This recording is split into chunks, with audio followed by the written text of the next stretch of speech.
Le Seigneur nous a aimés comme on n'a jamais aimé.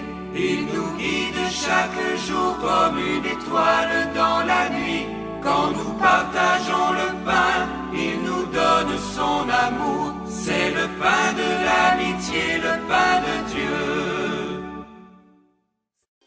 Bonjour, chers frères et sœurs, ici le Père Alphonse. Je vous souhaite un bon dimanche, le dernier dimanche avant le temps du carême. Nous sommes donc au 8e dimanche de l'année A. Les lectures que nous avons ce dimanche, nous avons d'abord le prophète Isaïe, chapitre 49, 2 versets seulement, 14 et 15. Nous méditons le psaume 61, les versets 2, 3 et les versets 8 et 9. La deuxième lecture, c'est la première lettre aux Corinthiens, chapitre 4, les 5 premiers versets. Et l'évangile de Matthieu, nous sommes déjà au chapitre 6, les versets 24 à 34. Chers amis, la liturgie de la parole en ce dernier dimanche avant le temps du carême, comme je le disais, nous permet encore une fois, comme pendant tous ces dimanches depuis le temps de Noël, de nous émerveiller devant le projet de Dieu sur nous. Quand je dis sur nous, je parle de nous comme Église et peuple de Dieu, mais je parle de nous aussi individuellement comme fils et filles bien-aimés de Dieu. Jésus nous a déjà dévoilé l'idéal de vie qu'il est venu proposer à tous, sans distinction de religion, de langue, d'âge ou de niveau intellectuel. C'est ce qu'on appelle le discours sur la montagne. Il nous a enseigné les béatitudes qu'il vivait lui-même chaque jour. Il nous a appris à aimer gratuitement, à ne pas juger, à pardonner sans barrière. Il nous a indiqué une justice qui peut parfois sembler relever de la folie à contre-courant. Il nous a enseigné la non-violence, l'amour gratuit, oblatif même, l'amour des amis, l'amour des ennemis. Il nous a appris la fidélité. Oui, chers frères et sœurs, c'est là cette barre que Jésus a placée trop haut selon certains, jusqu'au point de nous demander d'essayer d'être parfaits à l'image et ressemblance de notre Père céleste. Idéal qui nous dit pourtant, selon Jésus, que Dieu croit en nous et sait ce que sa grâce peut réaliser en nous, jusqu'au cœur même de nos fragilités et de nos amours maladroites. Nous pouvons être plus, chers frères et sœurs. Nous sommes faits pour être spéciaux et extraordinaires, et nous le sommes. C'est pourquoi il nous demande beaucoup. Et si la tâche nous semble parfois impossible, si parfois nous avons de bonnes raisons de nous considérer indignes, Jésus nous rassure. Nous n'avons aucune raison de nous décourager. Dieu nous aime vraiment comme un père, comme une mère. Il veille sur nous. Désolé pour certains, désolé pour l'analogie du père et de la mère, car certains d'entre nous frissonnent malheureusement à la seule allusion de l'image du père ou de la mère, et c'est bien dommage.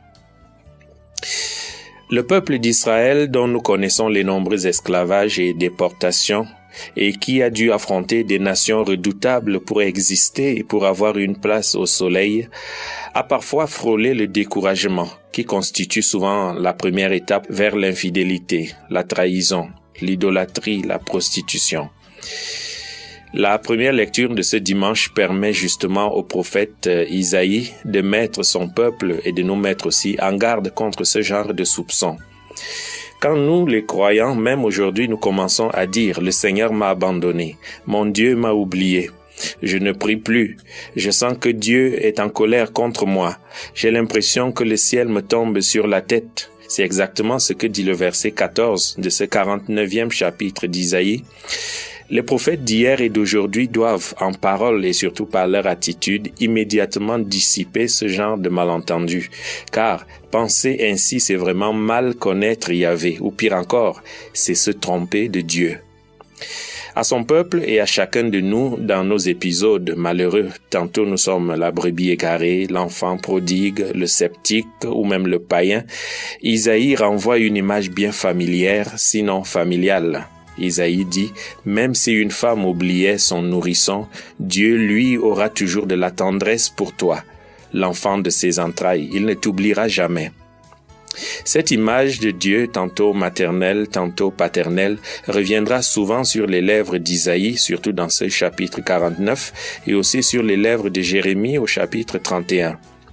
Ce ne sont ni nos problèmes, ni nos mésaventures qui devraient remettre en question notre statut de fils et filles bien-aimés de Dieu, ni entamer notre foi, notre confiance en lui. Souvenons-nous, ces belles paroles réconfortantes d'Isaïe n'ont pas été prononcées pendant une saison tranquille, mais en plein exil, à l'étranger, pendant l'esclavage, loin du temple, loin de la terre promise. Mais mon frère, ma sœur, aucun exil n'est si lointain qu'il puisse te séparer de l'amour de ton Dieu. J'aimerais bien que chacun se le redise chaque jour. Aucun exil n'est si lointain qu'il puisse me séparer de l'amour de mon Dieu et Père. L'histoire d'amour du peuple choisi a pris son tournant décisif quand et parce que Dieu a dit à Moïse, j'ai vu la misère de mon peuple. Dieu voit et il collabore avec nous. Chers frères et sœurs, nous avons besoin de cette sérénité, de cette foi inébranlable, de cette confiance, justement pour faire face aux secousses de notre histoire personnelle et de notre société, de prendre notre destin en main, fort de la force même de ce Dieu toujours fidèle à ses promesses. D'ailleurs, dans la deuxième lecture, Paul vient bousculer en nous ces victimisations, ces vaines attributions de fautes et ces fatalismes qui relèvent du soupçon. Et vous savez bien que c'est le soupçon qui a poussé nos premiers parents au péché de la désobéissance. J'ai dit désobéissance parce qu'ils ont écouté une voix autre que celle de Dieu. Paul nous indique jusqu'où va notre responsabilité. Il nous appelle intendant ou administrateur des mystères de Dieu, auxiliaire du Christ. C'est très fort comme expression. Après nous avoir rappelé notre dignité dimanche dernier en nous nommant temple de Dieu, Paul nous rappelle ici que nous sommes des serviteurs du Christ, comme le dit Saint Luc au chapitre 17, ce qui devrait nous inspirer à la fois de l'humilité, puisque nous savons de quel humus nous sommes pétris, et dans un certain sens que les théologiens appellent christocentrique, du courage, puisqu'il est celui sur qui notre cœur, d'où le mot courage, notre cœur repose et s'appuie. Ce même sentiment de confiance, de responsabilité est formidablement exprimé dans l'évangile de ce dimanche, quand Jésus tente de nous libérer d'une recherche effrénée de l'argent, de l'habillement, de la nourriture, comme si ces biens matériels et surtout le souci qu'ils injectent dans notre cœur pouvaient nous garantir le bonheur. Qu'on ne se trompe pas, Jésus ne veut pas dénigrer les biens matériels, non. C'est lui-même qui, après avoir travaillé pendant son enfance et sa jeunesse, qui nous a appris à travailler de nos mains, mais à prier aussi pour demander le pain de chaque jour dans le Notre Père.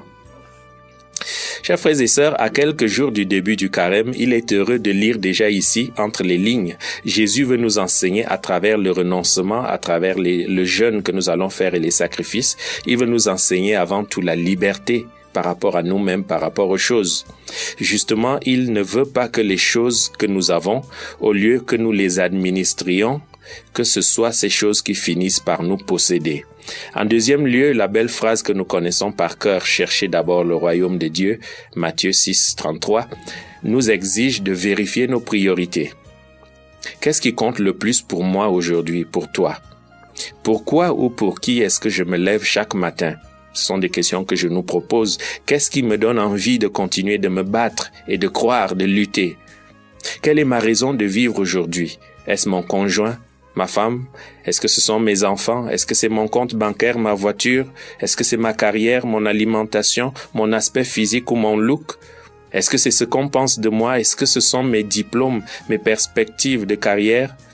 Et si le règne de Dieu et sa volonté que nous invoquons dans le Notre Père devenait cette étoile dans notre ciel, le reste ne serait-il pas plus illuminé et complètement transfiguré et vécu autrement et avec plus de sérénité, pourquoi ne pas dire avec plus de foi? Jésus nous enseigne qu'il faut avoir confiance en Dieu, à ne pas gâcher l'action de grâce et les combats d'aujourd'hui par une angoisse anticipatrice de lendemains incertains. Jésus nous dit à chaque jour suffit sa peine.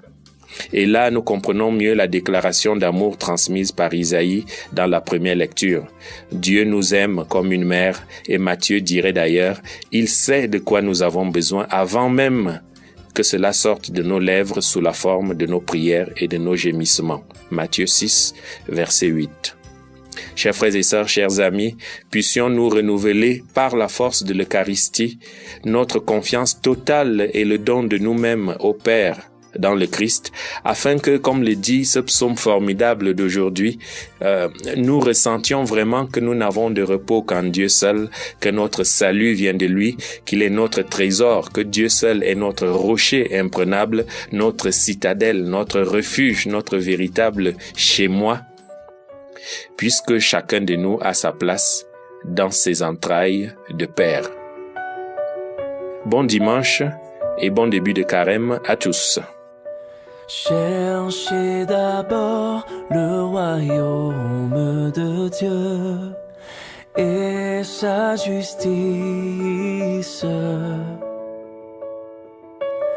et toutes choses vous seront données en plus.